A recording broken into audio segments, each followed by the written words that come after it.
morning. Welcome back. Sessions of Maths Class 8. So I hope you and your family will be safe in this pandemic situation. So just a request to you, just don't go outside your homes. Also about to go into the crowded places. And if it necessary, if you have to go outside your homes, use the face mask covers. Always take sanitizers with you. Wash your hands at a specific time of interval up to 20 seconds. So just stay home and stay safe.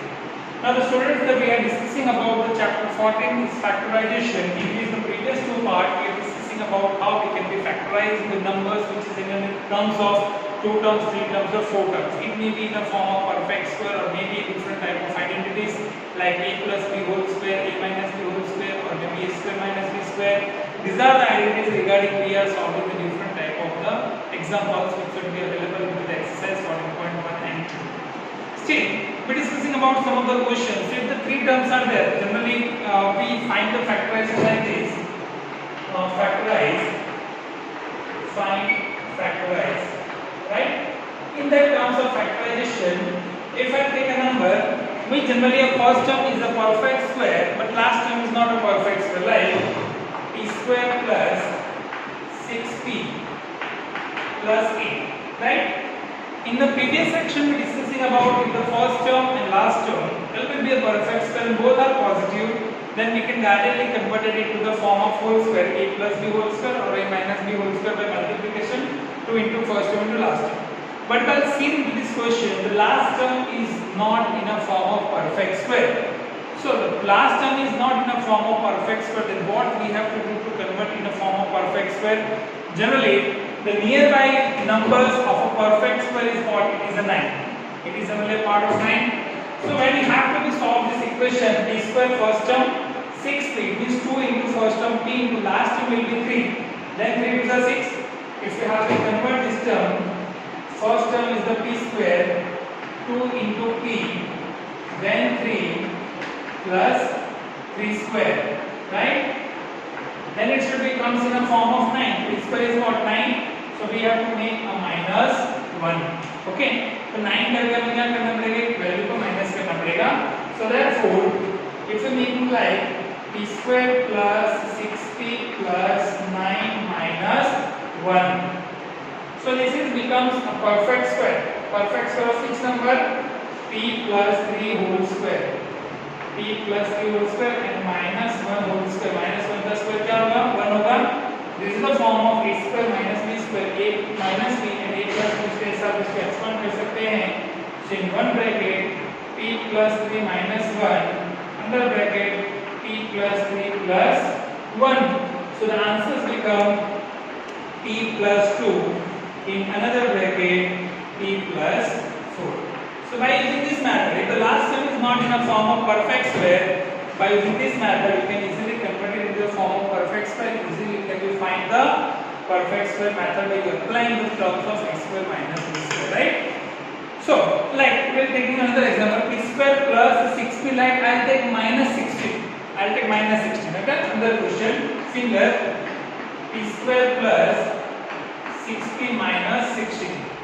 But before solving this factorization, we have to remember that according to the properties of factorization, first term and last term will be a perfect square and both will be a positive number. But if you see there, last term is minus 16. So minus value is not been possible. Minus 16 is not been possible. So here is what the terms have been adjusted in the form of wrong. तो हमें क्या करना पड़ेगा? देखिए 6p, तो हमें यहाँ पे क्या चाहिए? We need to be a formation of 9. We require the 9. Then it should be converted into the 6p. So therefore, p square plus 6p plus 9, right? If I convert p square plus 6p plus 9, तो ही p का square p 2 into first term into last term p to the 6, तो 9 होना चाहिए. है कितना? minus 16. तो आपने add कितना किया है? plus 9. तो minus 16 लाने के लिए plus 9 में क्या ऐड करना पड़ेगा? minus 25.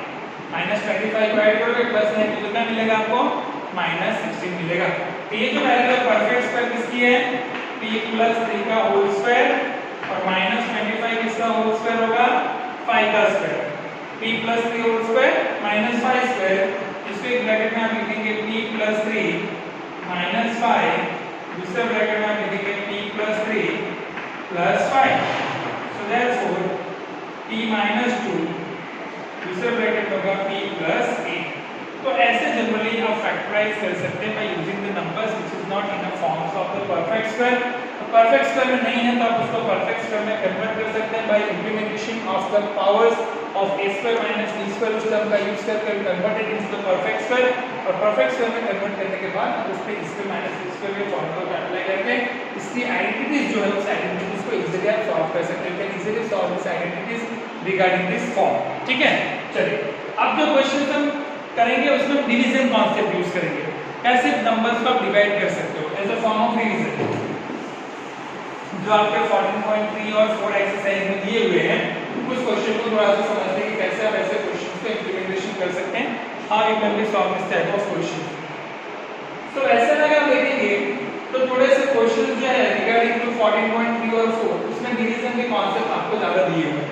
Most of the division के कॉन्सेप्ट हमें उसमें ज्यादा दिए हैं, तो डिवीजन कॉन्सेप्ट का हमें यूज करना है। मान लीजिए क्वेश्चन लेते हैं, उसमें दिया है कि 28x⁴ उसको डिवाइड करना है 56x से। ऐसे क्वेश्चन लेता हूं,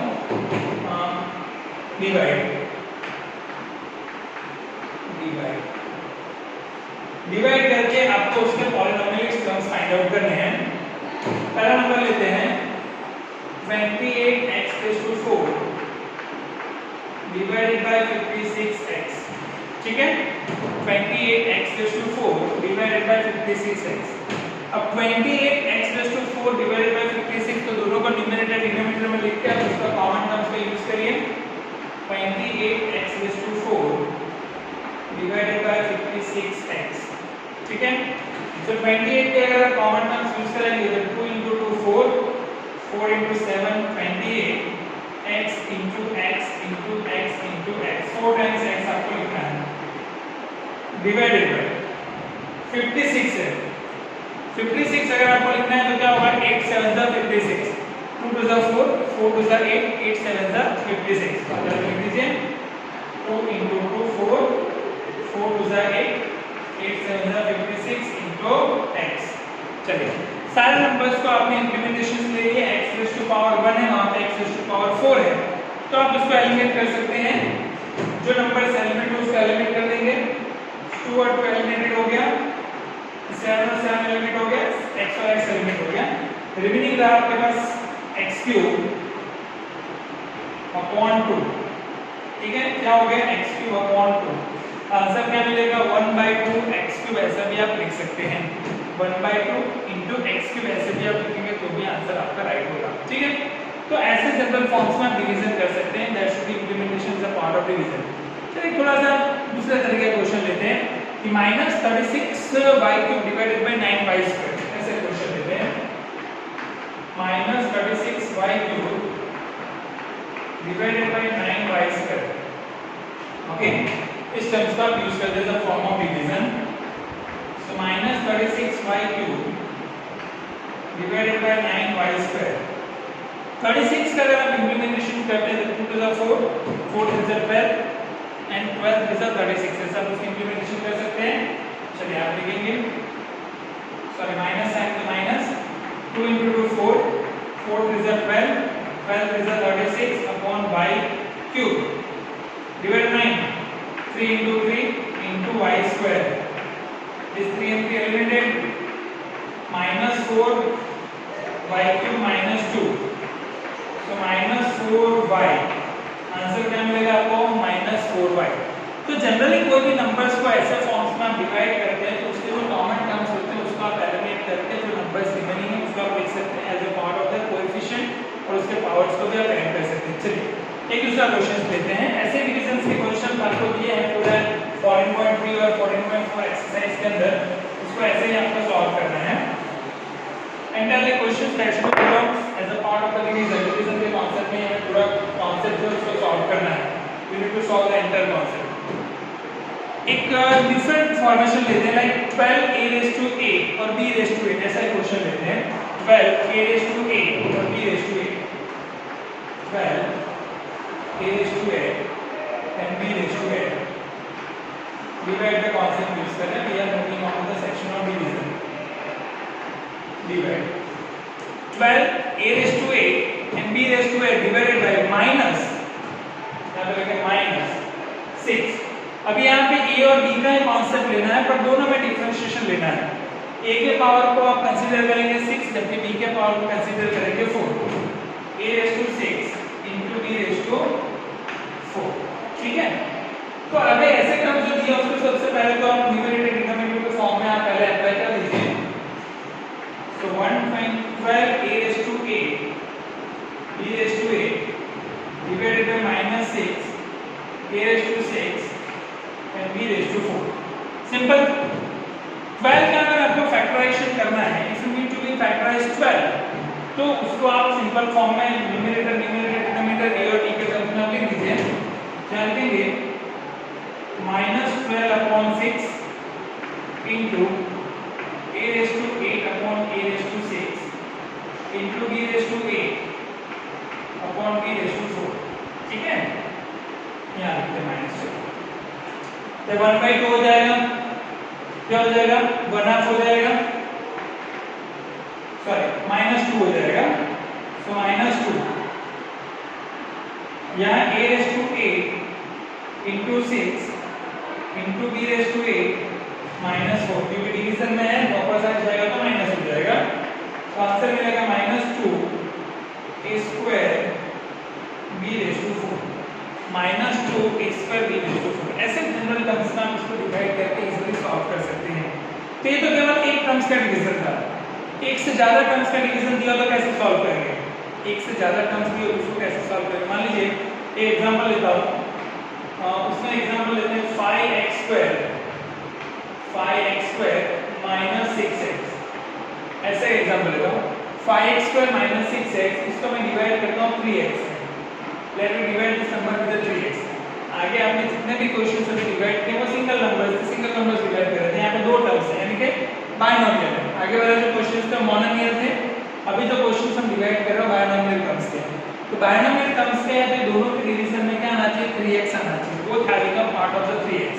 यहाँ पे सबसे पहले आपको लिखना पड़ेगा 5x square minus 6x upon 3x। तो जो दोनों नंबर्स है, दोनों नंबर्स को आपको क्या करना पड़ेगा? डिवाइड करना पड़ेगा स्पेसिफिक फॉर्मेशन से।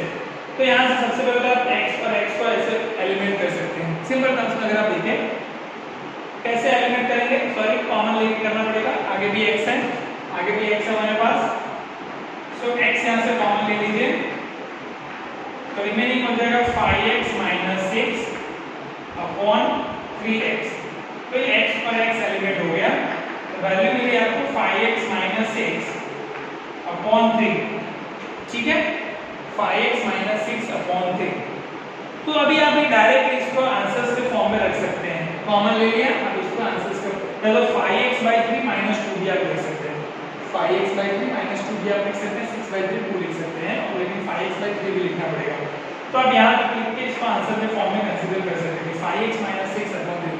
तो एक से ज्यादा टर्म्स दिया हो तो उसके टर्म्स में से जो कॉमन टर्म्स मिलते हो वो कॉमन टर्म्स आपको फाइंड करने पड़ेंगे। कॉमन टर्म्स फाइंड करने के बाद ही आप इसको इजीली इसमें से जो टर्म्स बनते हैं उस टर्म्स का प्रोडक्ट का उसको सॉल्व कर सकते हैं, ठीक है। चलिए ऐसे 2-4 क्वेश्चंस और प्रैक्टिस करते हैं तो आइडिया आएगा आपको कैसे बायनोमियल टर्म्स के अंदर डिवीजन को इंप्लीमेंटेशन कर सकते हैं। How we can make division as a part of the binomial terms. चलिए एक दो क्वेश्चंस और लेता हूं डिवीजन पे, तो आपको थोड़ा सा अच्छे से समझ में आएगा कि बायनोमियल टर्म्स का डिवीजन हम कैसे अप्लाई कर सकते हैं।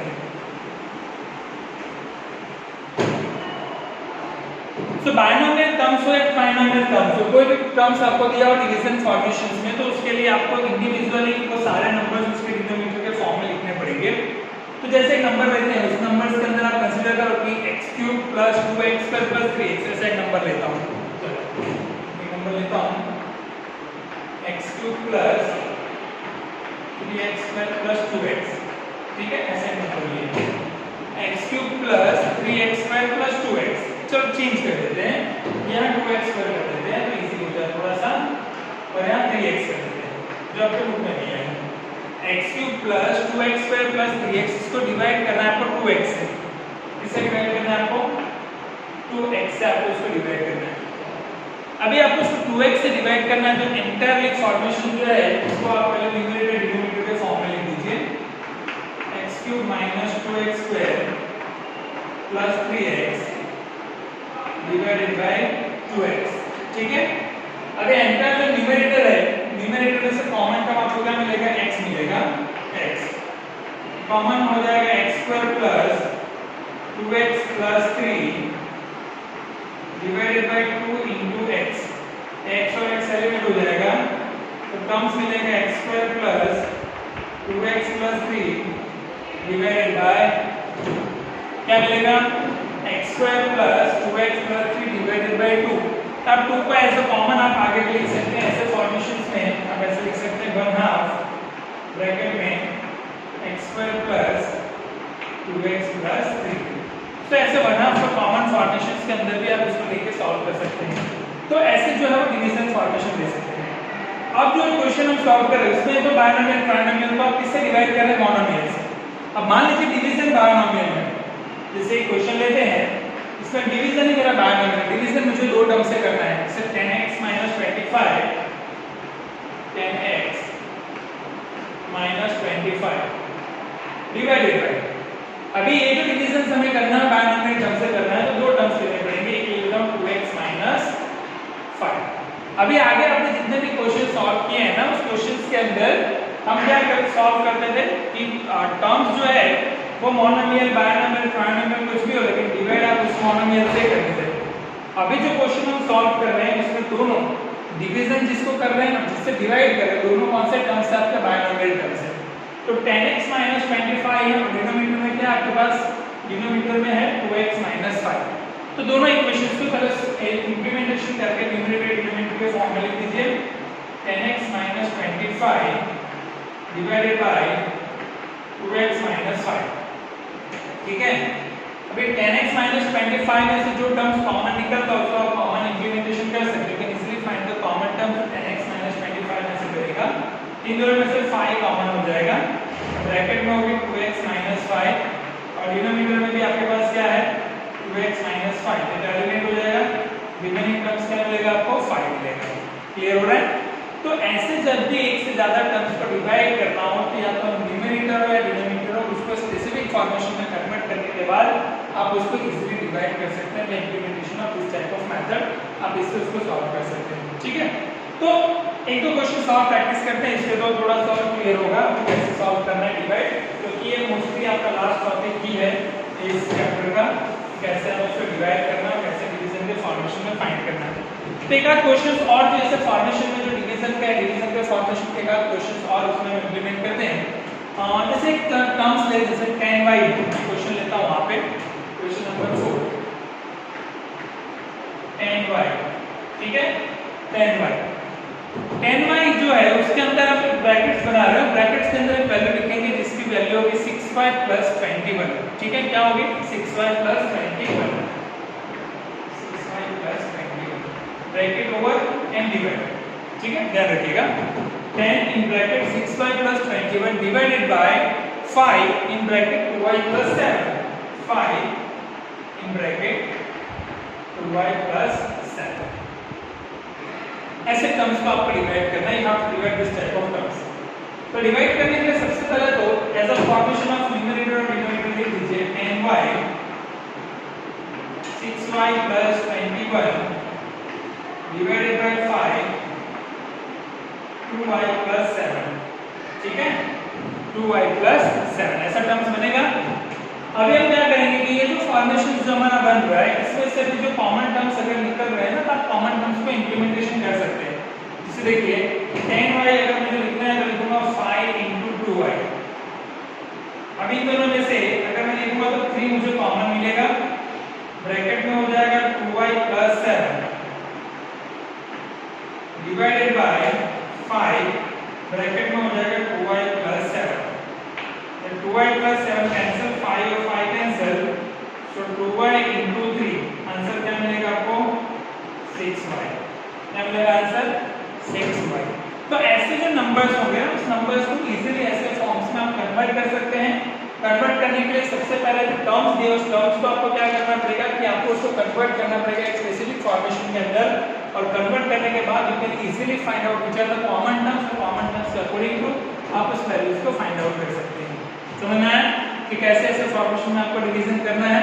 चलिए एक दो क्वेश्चन और थोड़ा सा इंप्लीमेंटेशन लेते हैं जिसमें भी ज्यादा टर्म्स हो और उसको डिवाइड करना हो। लास्ट टॉपिक डिस्कशन करते हैं, फिर चैप्टर ऑलमोस्ट आपका ओवर हो जाएगा फैक्टराइजेशन का।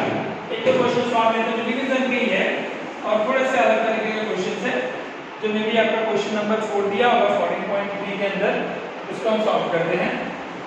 14.4 जो है पूरा ट्रू एंड फॉल्स और प्रूफ पे है, तो आपको आ जाएगा, तो वो you have to solve yourself. और जो इंपॉर्टेंट टर्म्स जो 14.3 के है वो हम डिस्कशन कर रहे हैं।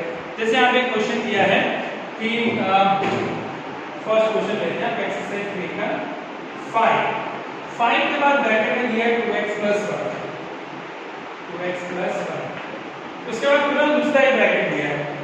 5 जो है वो मल्टीप्लिकेशन कर रहे हैं 2x + 1 के साथ और एक और तुरंत ब्रैकेट दिया जो है 3x + 5, 3x + 5।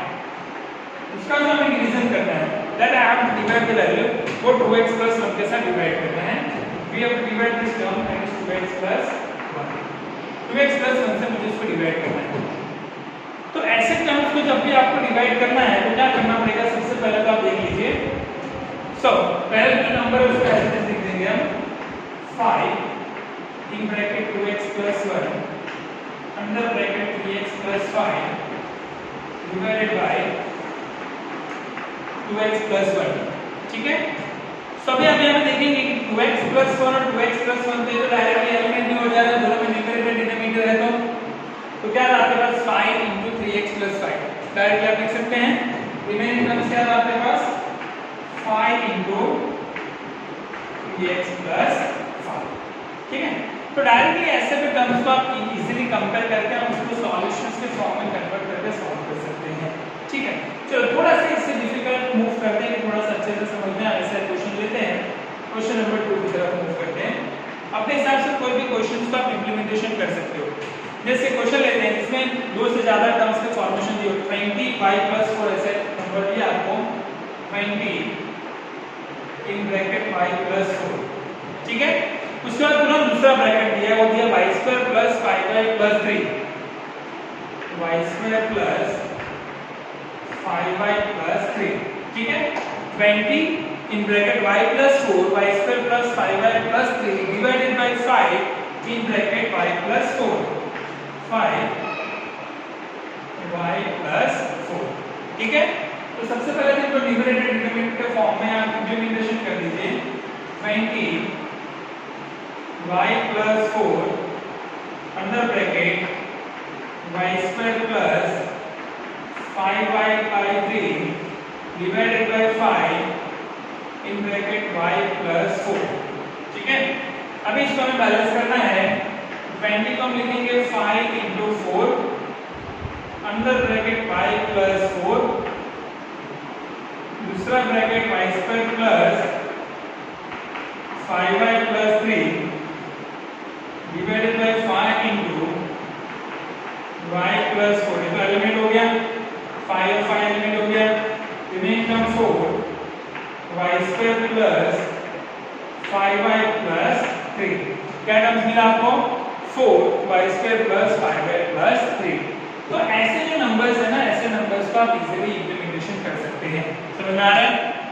अभी जो क्वेश्चन जो आपका 5 दिया है, जो एक्सरसाइज 14.3 जो क्वेश्चन नंबर 5 दिया है, उस क्वेश्चन नंबर 5 के अंदर भी हमें डिवीजन का कॉन्सेप्ट यूज करना है। We have to use the concept of division. पर डिवीजन कॉन्सेप्ट के अंदर हमें क्या करना है, उसमें जो नंबर्स दिए ना उस नंबर्स को हमें कन्वर्ट करना होगा परफेक्ट, उसको फैक्टराइज करके उसके बाद आपको उसको डिवाइड करना होगा। चलिए लास्ट तो हम यहाँ पे डिस्कशन करेंगे आपका 14.3 जो एक्सरसाइज है, last question that we have discussing on your exercise 14.3। इस चैप्टर का last topic that we discussing about the last topic of this question that we move ahead,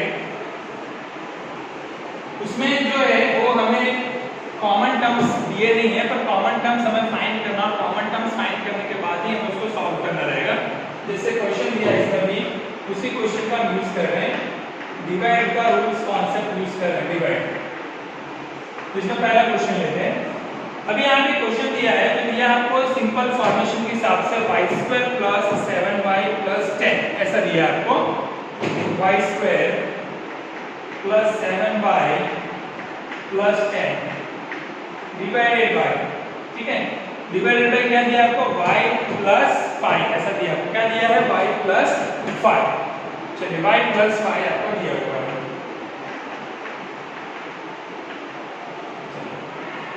अभी ऐसे टर्म्स को जब आपको सॉल्व करना है ना, देख लीजिए अगर फर्स्ट टर्म जो है मिडिल टर्म और जो लास्ट टर्म है दोनों किसी के परफेक्ट स्क्वायर नहीं है ना, तो बैलेंस हो रहे हैं, ठीक है। अगर यहाँ पर 9 लेंगे तो 3 2 6 होना चाहिए, 7 होना नहीं चाहिए। तो ऐसे जो क्वेश्चंस होंगे इसका फर्स्ट टर्म और लास्ट टर्म ना तो परफेक्ट स्क्वायर हो ना मिडिल टर्म मैच हो रहा हो, तो वैसे टर्म्स को आपको स्प्लिट करना पड़ेगा।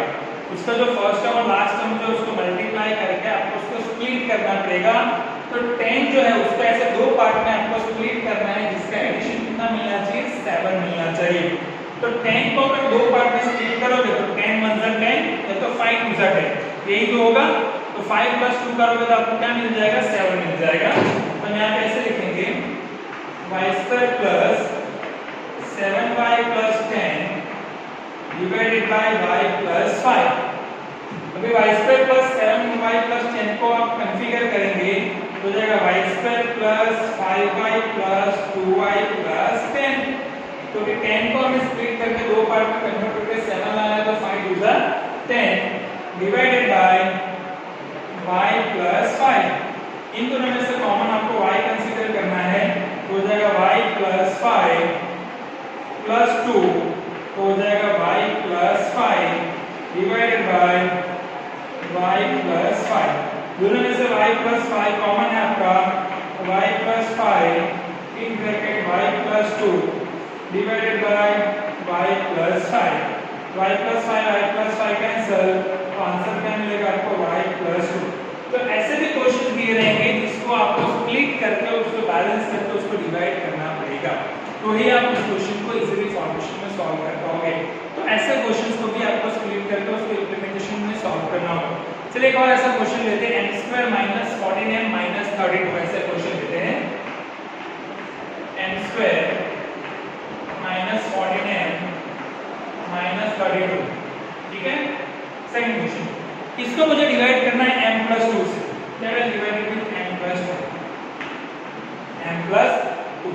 m + 2 से मुझे इसको डिवाइड करना है।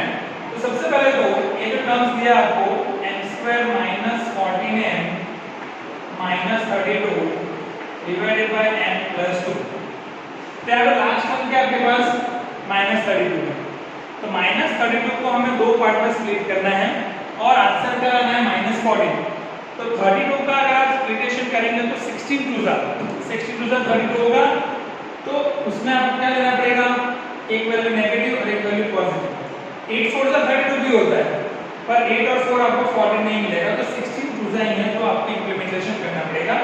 यहाँ पे आपको लिखना पड़ेगा m² - 16m + 2m - 32 divided with m + 2। पहले दो टर्म में से m कॉमन ले लीजिए, हो जाएगा m - 16 + 2 कॉमन ले लीजिए, m - 16 divided by m + 2। m + 2 common यहाँ से हो जाएगा और डिनोमिनेटर्स के फॉर्मेशंस में डिवाइड हो जाएगा m + 2। तो आंसर आपको क्या मिलेगा, आंसर विल बी m - 16। तो ऐसे जो है टर्म्स को आप स्प्लिट करके भी फैक्टराइज कर सकते हैं। कैसे सॉल्व बनाएंगे आगे, पर होप ये जो चैप्टर 14 है जो फैक्टराइजेशन है जो आपको मैंने समझा है, how we can be divide the number, how we can be make the factorize, कैसे उसमें फार्मूला फाइनली यूज करते हैं, आपको अच्छे से समझ में आया होगा। तो once again students, what is the question which is given is a part of the textbook in a form of illustration or exercise, maybe you try yourself। वैसे क्वेश्चंस को आपको खुद सॉल्व करना है, you have to practice more and more this type of questions which is based on the factorization which is available in your textbook or maybe in a workbook, or you can also use the different digital mediums of learning for implement or improve your knowledge as a based of factorization. So students, for today is only this enough for the chapter number 14 of factorization. We'll meet you next lecture. We'll be discussing about the next topic of your math syllabus. Till students, take care, stay home, stay safe, and bye.